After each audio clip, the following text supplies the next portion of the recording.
Feedback and problem solving, undeniably a crux of CDSMP.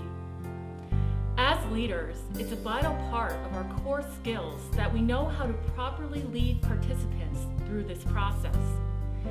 As we'll see in the next scenario, it can go awfully wrong. Can you identify what the leader does that derails this activity? Let's watch. Welcome back, everyone. I hope you had a nice week. We'll begin today by sharing our action plans as we do every week. And since we've already shared our action plans, we'd like you to share yours with us. Do we have a volunteer who would like to share their action plan? I'll start. My action plan was to walk around the block 3 times last week, and I did it. I actually did a little bit more than I had planned, so I'm very pleased with my progress. Congratulations, Ed, on your action plan. Can we go to the next person to have them share their action plan? James, how did your action plan go? Well, I was supposed to add a few vegetables to my meals during the week, but I didn't do it. I just do not like vegetables. Well, that's too bad. Why don't we ask the group for some help, how they would add some vegetables to their dinners? Any ideas? Well, I'll take an extra spoonful of vegetables. An extra spoonful of vegetables? Why not just eat a salad before dinner? Eat a salad before dinner? Or eat vegetable soup. Eat vegetable soup? Any other things James could do to add more vegetables? Similar to the action plan flowchart, the feedback flowchart is designed to help the leader make decisions on how best to help a participant problem solve during the feedback activity that occurs in almost every session of the workshop.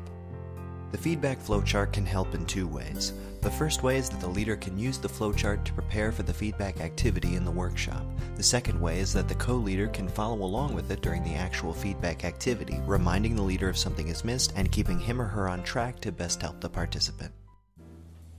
Put in your baking, have a Bloody Mary, have vegetables as a snack. James, do you think there's anything on this list that you'd like to try? Well, I have to admit, these are all good suggestions and ideas, but the problem is I do not like vegetables, and I'm not sure if any of these suggestions would help me. Oh, so now that we know what the real problem is, perhaps we could do another brainstorm to... No, I'm really fine, thank you.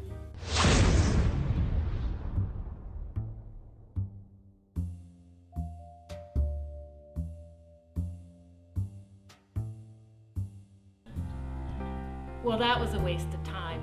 As I recall, I didn't hear the leader ask the participant if he wanted suggestions from the group. Did you? Had she asked, as it's scripted in the manual, then time could have been saved and confusion and possibly hard feelings averted. I do have to give the leader credit for listing all the ideas of this ill-fated problem solve. Did you notice that she listed Bloody Mary as an idea for getting more vegetables in the diet? As we've learned, all ideas are listed. We give no value, whether good or bad, to ideas. They're simply that, ideas. Now let's keep watching. On to the next person. But thanks to our co-leader, this group and the activity is back on track. Tony, what about your action plan? Before you share, Tony, I was wondering if we could go back to Lee for a minute. Lee, your plan was unsuccessful. Could you tell us what your action plan was? But thanks to our co-leader, this group and the activity is back on track. Co-leading is crucial in this program, and here we can see why. The co-leader puts the group and leader 1 back on track by sticking to the script and moving the activity in the right direction.